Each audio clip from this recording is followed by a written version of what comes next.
Are you guys excited to talk about Game of the Year some more? I'll be completely honest, my dudes. I wasn't expecting to talk about Game of the Year so much this year. It's not something that I ever put a ton of focus on, but it seems to be like a popular topic in the community. People are really vying for Rebirth to get Game of the Year this year. And it seems to be a pretty good year for a Final Fantasy game, specifically a Final Fantasy VII game, to win Game of the Year, because Rebirth came out at like a 93 on Metacritic, right? Which is like the second highest Final Fantasy like ever, if I'm not mistaken, like right behind Final Fantasy IX. It's dropped down to like a 92 now, where it's like tied with a bunch of other like really great Final Fantasy games. Also, as we talked about on the channel, there's not like a ton of competition this year, for lack of a better term. There's not like these big heavy hitters like a Last of Us Part 2 back in 2020 that was definitely going to beat Remake, right, for Game of the Year. It's not to say that there's not great games dropping this year, because of course there is.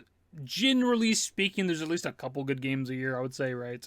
But at least when it comes to this year, there's not like this clear-cut game that's going to be Game of the Year for sure. Like, Rebirth is definitely heavily in the discussion, and at least for me, and obviously a lot of other people out there, Rebirth is, like, I think, in the lead for the majority of us to be Game of the Year.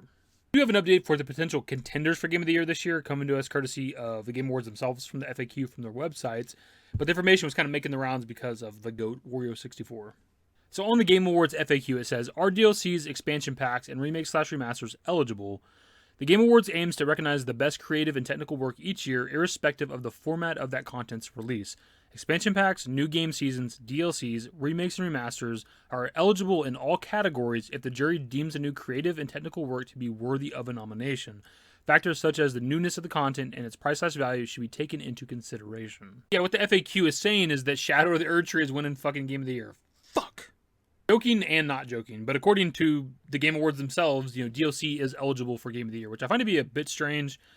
I guess, like, on a case-by-case basis, it kind of matters. Like, if it's a DLC that maybe just completely alters or changes the game or overhauls it or something, like, maybe you could have an argument there. I can't speak for Shadow of the Erdtree or really Elden Ring at all, because I've not played that shit, so I don't know enough about it. But just in, like, a general sense, like, if we go just use the FF7 remake stuff, right? Like, I don't remember anybody vying for, like, episode intermission back in 2021 to be Game of the Year, because that just sounds kind of ridiculous. It's just a DLC. Mention of remakes and remasters is a little bit interesting too, just because I don't know that remasters themselves should qualify for Game of the Year, because if it's just simply a remaster, like you're just making a game look prettier, I don't think that needs to be in the qualification for Game of the Year. Remakes are different, and those are kind of the same as remasters depending on what the remake is. But with stuff like Silent Hill 2 Remake that recently came out, and then you have the Resident Evil remakes, and obviously the FF7 remakes, those are very different from the original games. Obviously following like similar story beats to the original versions of their games, but they are nothing alike, right? I've actually seen people argue against something like FF7 Rebirth being viable for Game of the Year just because it is a remake. It's just FF7 again, right? But it's like, no. Have you played Remake? Have you played Rebirth? Have you played the original FF7? Because they're nothing alike. Crisis Core Union, I think, is a pretty good example of something that I think wouldn't qualify for Game of the Year, at least in my opinion. Obviously, a ton of work went into this project. They re-recorded all the dialogue and voice lines that were never voiced before. Visually, the game's significantly better than the original. They redid some of the cutscenes, overhauled the combat. Again, a ton of work went into this.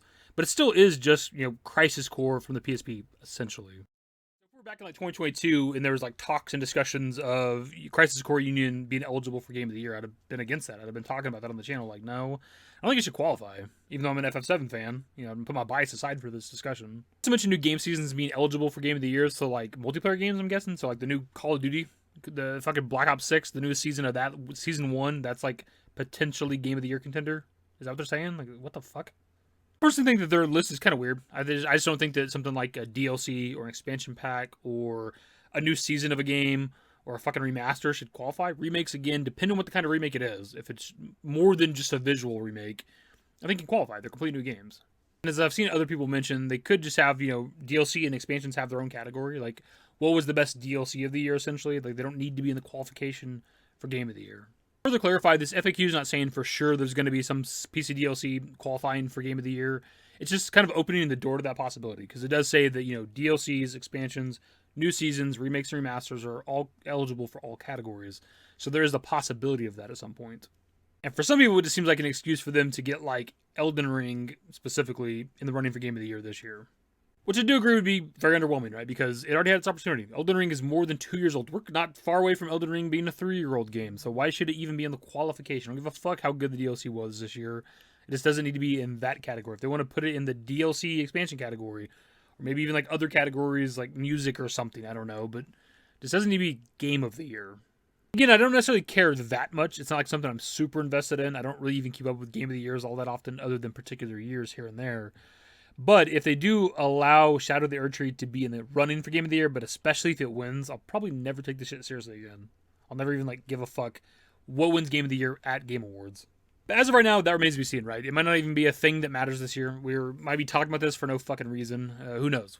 Of course, pass off to you guys. What are your thoughts on the potential of something like a DLC or an expansion pack being in the running for Game of the Year? Like an additional piece of content for a game that's already out, already established, been out for a couple years, being up against games that actually came out within that year. The concept to me seems pretty fucking ridiculous. Anyways, that's the video. Subscribe to the channel if you guys are new. Social works in the description below. Follow me on Twitter, _DaveYT. That's it. Bye. Used to care what people thought, but now I care more, and nobody out here's got it figured out. So therefore, I've lost all hope of a happy ending, depending on whether or not it's worth it. So insecure, no one's perfect. We spend it with no shame. We blow that like Coltrane. We in here like Logain or leave it like Cobain.